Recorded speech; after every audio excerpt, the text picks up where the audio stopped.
This is Spiral Knights, and despite what the Wikipedia page says, this game was actually created by Three Rings Design and published by Sega. Great Havens owns the IP now, but I'll touch more upon that later. So, what does this game offer? Let's jump into the story first.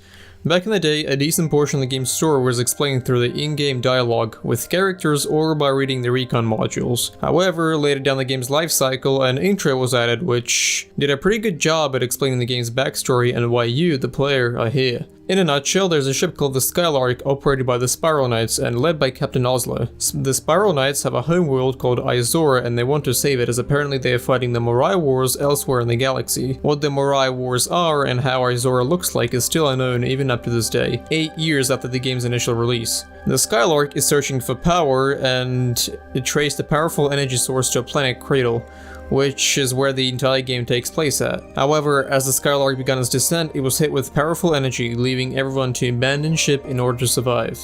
And the game starts. Welcome to the character creator screen. Yep, this is all there is.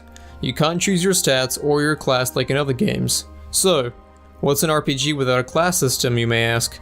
Well, there is one, but it works slightly differently. Choosing your color and your eyes at this point in the game is pretty important, as it's going to be one of the fundamental features that define your character. Changing those later down the game is going to be hard and expensive, so better settle on that height too. Alright, we're in. You got a pistol, a shield, and a sword. Sweet. The tutorial is what you would expect from one, and soon you arrive at the rescue camp. It's quite dead here. I remember when I first set foot into the rescue camp, it was blooming with life. There were noobs everywhere just like me in every inch of this place, but now it's just me. It's okay though, as the area is just as functional as it was before. This place will introduce you to selecting various activities, which is one of the cool parts about Spiral Knights. It's a very user-friendly interface. Almost anything can be selected from this menu. Anyways, the first mission is called the Ancient Generator. Usually this level would introduce you to this game's squad play, but seeing how the rescue camp is a ghost town, I am all alone. The first level does a pretty good job showing up the general template of Spiral Knights' level design. You have doors to open, small puzzles to complete, and treasure boxes to break. Fun stuff. Alright, so you piss the guy off, destroy his thing, and grab another thing and the mission's over. Back at the rescue camp, we're greeted by Cora. Cora tells us that the Cradle is an ever-changing mechanical complex called the Clockworks, and it was built partially at least by the Gremlins. These guys. You'll be fighting them a lot, as they are a common enemy type in the game, but more on that later. The Gremlins were pretty pissed when the Skylark arrived, so supposedly they're the ones who shut us down. Cora then tells you about Haven, a small town where the majority of surviving Spiral Knights have set up their base of operations, and your next mission is to get to it. The next mission is more of the same, and you meet up with the Gremlin whose thing you stole earlier. Understandably, the guy wants it back. You give it to him, and 3 minutes later you kill him and get the thing back. Don't you worry, I will be covering the game story more later on, it's just I want to get this tutorial out of the way. By the way, we reached Haven now. Haven is inhabited by strangers. There aren't many of them in this town, so I bet their economy is booming right now from all the new customers that they're getting. Welcome! Haven is your new main hub from now on. You won't be returning to the rescue camp ever again, so forget that place even existed. The place actually has some people in it, and you can ask around if you're confused. Don't worry, the people here are actually pretty friendly. Most of them have this game running in the background with their character in Haven while they watch anime. They got nothing better else to do, so go ahead and ask them whatever you want. Meanwhile, let me just get what little money and materials that I've gained from playing the opening missions, send it over to my main character, and delete this one, because I don't want to play through this game's progression system ever again.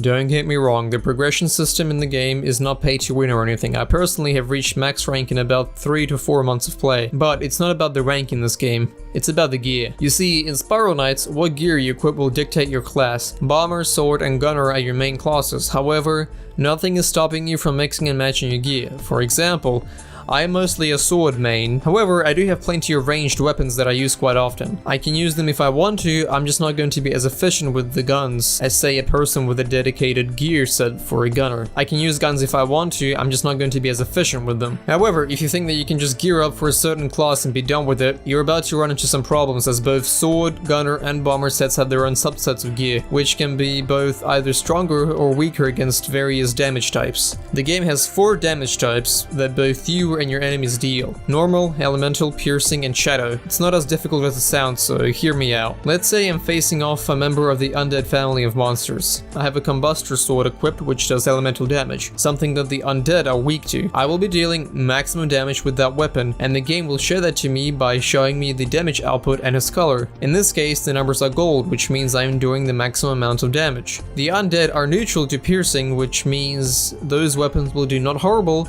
but not good damage, which will be indicated by blue colored numbers. Shadow damage will do the worst damage, indicated by the gray colored numbers. Usually the damage that monsters deal to you is the damage that they are most resistant to. This is all color coded, and understanding this game system doesn't actually take much. So if you're just whacking enemies with a random weapon, you are doing it wrong. Anyway, whether you choose to be a cowboy, an honorable knight, or a sneaky saboteur, all builds are viable. Being a sword main is the easiest, just make sure not to get cornered by too many enemies at once. Playing as the gunner is as equally fun, mostly due to the insane weapon variety that they get. Some of these weapons, they are outright original. I may not have the biggest arsenal of guns, but I do have a few. I like the Polaris, for example.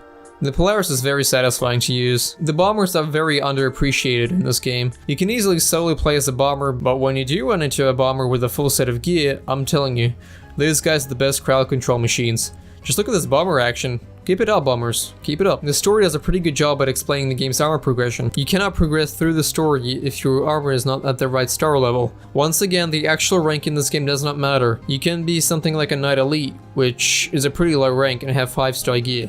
Everything depends on your gear. You can upgrade your armor to be a higher star level to progress, and this is where the game's flaws start to arise. Spiral Knights has a very tedious armor crafting system. Not that it's difficult, it just became a whole lot harder than it was before. To craft a weapon or an armor piece, you first have to buy a recipe.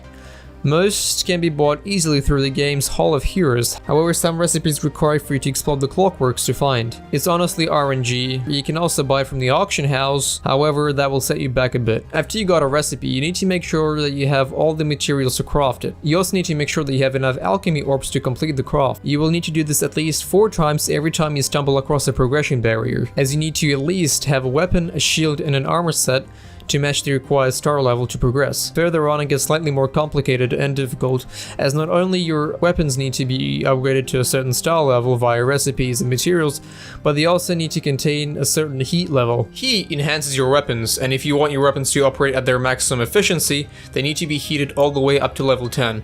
Heat itself can be gained by playing the game, but progressing to another heat level requires forge crystals. It's easy to heat in the early game, but once you have reached the stage of the game where you wanna get 5-star gear, you'll need your equipment to be at least heated to level 10. If you're out of forging crystals, then you're out of luck, as buying them for energy costs a lot and grinding is your only option at that point. Forging and heating make crafting unenjoyable in this game, especially for when you're trying to bring your 5-star equipment to its maximum heat level. Speaking of weapons, who do you use them on? Spiral Knights has a very cool roster of enemies that are both fun and fair to fight. Simply put, enemies attack, evade, and cooldown. It's very simple. You can easily learn their behavior to get an edge over them. To mix things up, some enemies are only vulnerable periodically, or will have a weak spot for you to target. Killing enemies is fun and satisfying, and the sound effects help sell the experience. Moving on. If you press M, you're greeted with a selection of click and play options. You have Rank, Prestige, Expansion, and Arcade. Rank is essentially your campaign, and for an RPG, it's pretty fun. In a nutshell, you're following the trail of Alpha Team, an elite squad of knights that Oslo has personally selected to first enter the clockworks in an effort to locate the source of the massive energy signal. Due to radio communication difficulties, Alpha Team has left a series of recon modules throughout their travels. You can read up on what the recon modules contain while playing through the campaign. Prestige is there for flexing. The higher prestige, the cooler your icon next to your nameplate will be. Prestige missions change daily, and their accompanying danger missions change weekly, but more on that later. It's also noteworthy to mention that you can't play Prestige until you reach a certain point in the rank story. Expansion is what you would expect.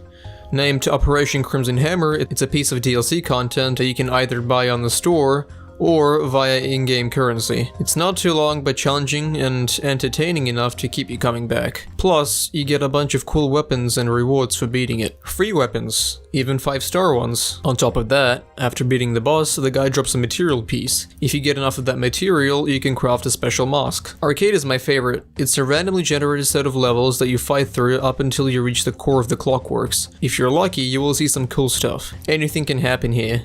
and during certain events, this is a must play as you will come across various bosses, vaults, casinos, and pumpkin kings and more. If you're lucky, you might even come across a treasure vault, a level entirely dedicated to loot and valuables. You will also find danger rooms, but enter with caution, as they are challenging. If you beat them, you get loot. I think you get the idea. Speaking of loot and valuables, what is valuable in Spiral Knights? And what currencies are there? Well, you have crowns and energy. They are your main currencies in the game. There are also token-based currencies that you can get during events or by playing PvP, but they are not tradable. Crowns are essentially your cash. Crowns can buy you recipes, energy itself, you can trade with people, place bids on the auction house, win bids. There's a lot you can do with it. It's easy to get but hard to amass. Energy is the currency that you buy more advanced stuff with. Its cost purely depends on the player market. This stuff used to go for like 1,000 crowns back in the day. Now 100 energy costs about 7 to 8,000 crowns. You can buy very useful stuff with energy, such as trinket and extra weapon slots. I'm sure most of you are wondering, is there an endgame? Yes. Yes, there is. If you somehow get bored of doing the arcade over and over again or farming the final boss for crowns, you can always turn to danger missions. Danger missions are in the prestige category, and they are exactly what they sound like. Quite difficult, include a lot of running around to open doors, and usually contain a final boss or an epic encounter at the very end. There are 4 danger missions in total, and some are harder than others. If you are interested in the lore of the game, these missions have a lot of lore and trivia in them. After completing a level, you are greeted with a stage that's all about opening boxes of loot. If you are bored of that, well, there is Shadow Lair.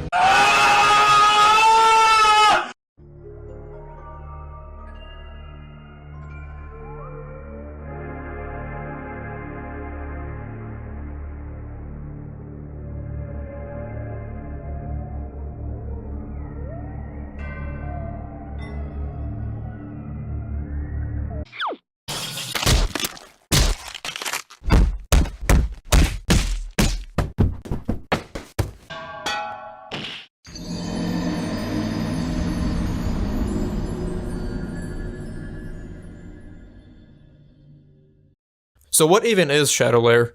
Let's talk about how to get to it first. Shadow Lair requires a special key to be accessed. The key itself costs a lot, so it's preferable that you split the cost between you and your party members. Shadow Lair is something that you want to plan for beforehand. Not to spoil too much, Shadow Lair is essentially the campaign's bosses, but on steroids. You'll be dying a lot here. A lot. I can't stress this enough, so let me just show you a montage of me dying a lot.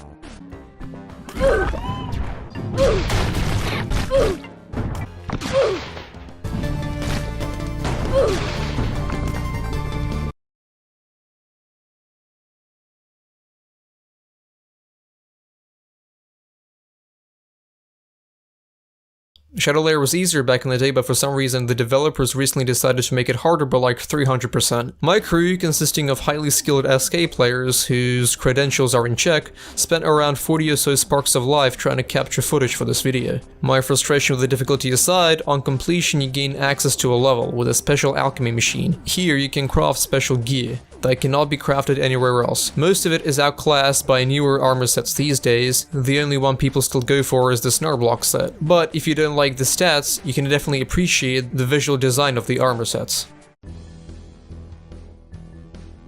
If PvE is getting too boring for you, you can always do PvP, of which there are 2 options, Blast Network and Lockdown. Blast Network is dead, so I can't really show you footage of that. However, what is alive is Lockdown. Sorta. Lockdown is all about choosing your class and capturing points. Upon completion, you're granted Cogmo coins, which you can later spend to buy cool accessories or special weapon recipes. It's fun, but it was never for me as I'm a EU player and the server lag does not help. I should talk more about the community, and what better way to start than talking about guilds. Guilds are fun. Guilds are exactly what one would expect from an MMORPG. You join one, you get a guild tag under your nickname, you get a guild hall which you and your guildies can customize, have meetings in, all that cool stuff. You can even play PvP, but those games have to be organized. We had quite a few PvP legends back in the day. In terms of guilds, it was definitely the Gempire, also known as the Gem Community. The Gempire was the coolest clan to be in. If you had the Gempire tag under your name, and you were standing in the middle of Haven, you had assured dominance. Being in the Gempire was like spending a night with Keanu Reeves. Do you guys want to fuck? They held the #1 spot in lockdown for years up until they quit the game and later their clan died as a whole. I tried to get in contact with some of their members for them to comment on the golden days, but none of them responded. Moving on. Some other noteworthy guilds were Loose Gear, Impervious, Lionheart, Sidonian Knights, Russia Brutal, Woodsminski Crag, Love Tiramisu, Wishfeather, Echo of Silence, and Is a Vampire. Again, those are just the ones I remember off the top of my head. Forgive me if I missed some popular guilds. Spiral Knights had a community that peaked in 2014. After that, it wasn't so great. We had Chalk3, a YouTuber covering the various weapons of the game and how to craft them. Then we had Sir Jinxable. He mainly focused on machinima-styled videos, creating them via a program called Spiral Spy. He had a series going called the Spiral Knights Anime, but he never finished it. There was the Arsenal podcast, which had a run of 101 episodes. They focused on covering the game's updates and community news, as well as various topics related to the game. There was also Button Mash, aka Maroka. My most memorable memory of him is his fundraiser stream he had. There are a few more popular people I can recall, like Golden Eamon and Voxter. All these people have one or the other thing in common. Either they quit Spiral Knights or died as a channel. Last man standing is Sir Jinxable. He makes videos occasionally. However, there is one more person that Lockdown OGs may remember, and that some of the older players might recognize, and that's Dr. Yakushu. This guy not only got every single armor set in the game, but he made a massive spreadsheet of Lockdown players, which includes information on what they're wearing and what weapons they're using. I have certain biases when talking about this guy, seeing how he was my guildmaster and all, but he also gave me Snarblocks body armor with maximum shock resistance. Spiral Knights players would understand the value of this piece of equipment. Other notable people are HRPB, LS Angel, Cyborg Rocks, Luigi Rules, Mango Chick, Costa, Lego Build, Fighting Polygons, Fish McLeishi, Bright Flash, F Angel, Krakop, and Sebastian, the Android posting bot who replies to every single thread on the Steam forums. Out of that heap, I want to mention Cyborg Rocks. He did some very amazing commission pieces for the Cool Kids back in the day. He was also my first experience with commission artwork in game related material. I feel like I ripped the guy off. I only paid like 25,000 crowns for my first commission piece. That's like less than 3 hours of work. Also, F Angel and Krakop kickstarted the Spiral Knights Arcade Discord server. It's one of the more notable pillars of the community today. Also, F Angel manages the Spiral Knights Reddit. So, what the hell happened to this game then? The answer can be divided into multiple factors, the first being the publisher. Sega published this game, but they've never supported it outside their initial release. The second is the game's direction. Nick Popovich, the game's lead designer who also made a small little title that you may know called Slime Ranchers, left the game in 2014, seemingly because he was not happy with the direction the game was heading. Third was just Three Rings' luck with pissing off their own player base, something you want to avoid when you're a small company. People weren't happy with the heating overhaul and the introduction of Forge, that grounded many people's progression to a crawl. A decent portion of players have stopped playing for this very reason. The constant addition of new loot boxes, the removal of a partner revive system in favor of usable sparks of life, which you had to buy with energy, and small little things like the UI overhaul. The explanation for most of these additions can be attributed to the elevators becoming free, which means that there is no limit to how much you can grind. Oh yeah, I forgot to mention, there used to be a barrier to playing. Give me a sec to explain. Remember that energy currency I was talking about? Well, there used to be two types, Mist and Crystal Energy. Mist Energy could recharge up to 100 and it took 22 hours to do so. Crystal Energy is kind of what energy is today as a whole. You buy it and you have it. The point I'm trying to make is that elevators, the things that you use to progress through the levels, used to be a paid deal. If you ran out of Mist Energy, you wouldn't spend the Crystal Energy on elevators as it was a super valuable crafting currency, leaving you to wait for the Mist Energy to recharge so that you can use the elevators again. Alternatively, if you paid money, you could buy the elevator pass for 30 days. It was their approach to a semi-subscription system back in the day, and it wasn't super fun. In fact, I think the only reason they made elevators free is because other bigger games were going by the free-to-play route. To get more people playing their game, Three Rings made a whole line of cross-game promotions for this game. My favorite one was the cross-promotion with TF2, and their introduction of the Spiral Salad item. It was one of the better-known promotions for the game. Basically, if you played Spiral Knights for a bit, you would get the Spiral Salad helmet. It fit pretty well into that medieval mode in TF2. Sega also went ahead and did some small promotions of their own. They were all Sonic themed, what a surprise. They had Tails, and a Metal Sonic suit. However, due to Sega's split from the game, these items are unobtainable now. Total War also had a thing with Spiral Knights, in a form of a limited time purchase bonus. I somehow got the Shogun helmet. I don't know how.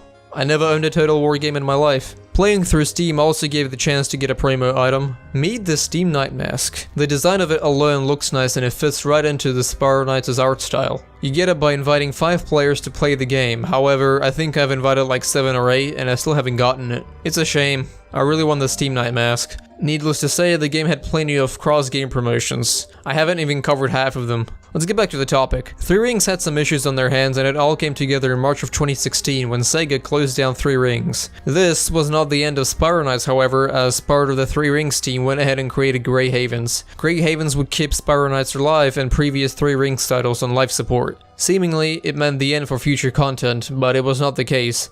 Grey Havens went ahead and finished many of the in-progress work that was started by Three Rings and began adding content of its own. You can't really expect much of them. As far as I'm aware, less than a dozen people are working on this game at the moment. I would say that this just about does it, but there is something else I want to talk about. Welcome to Titanium Warrior. It was kind of hard for me to comprehend what this was at first, but then I realized. This is Chinese bootleg Spiral Knights. It uses all the same assets, same music, same animations. This thing is a Frankenstein monster. It plays in a similar manner to Spiral Knights, except the levels are designed more around the Diablo formula. I don't think this game is legal. Scrolling through the game's webpage reveals some interesting things, like this clearly stolen artwork. My favorite part is this game's description. Looked fine, right up until I noticed this. A surprise, to be sure, but a welcome one. This was not the only Chinese version of the game. There was also one more, and it was apparently licensed, however, I got no info on that. As far as I'm aware, it was Chinese Spiral Knights except localized and region locked. There was one more Chinese version of the game, but it was since removed from the Steam store, and there was nothing left of it but its forum page. Hey look, it's Sebastian, from the Spiral Knights forums. He's even posting here. I guess I feel like I owe something to this game. I spent so much on other games that I don't play as much, yet I've dedicated so much time to Spiral Knights and given it less than $2 when I bought that expansion pack on a Steam sale. If you didn't play Spiral Knights yet, go ahead and give it a go. It will cost you nothing but your time. Finding lobbies isn't really that difficult, and there are still plenty of people playing it. Thank you all for watching, and I hope your time was well spent. Until next time.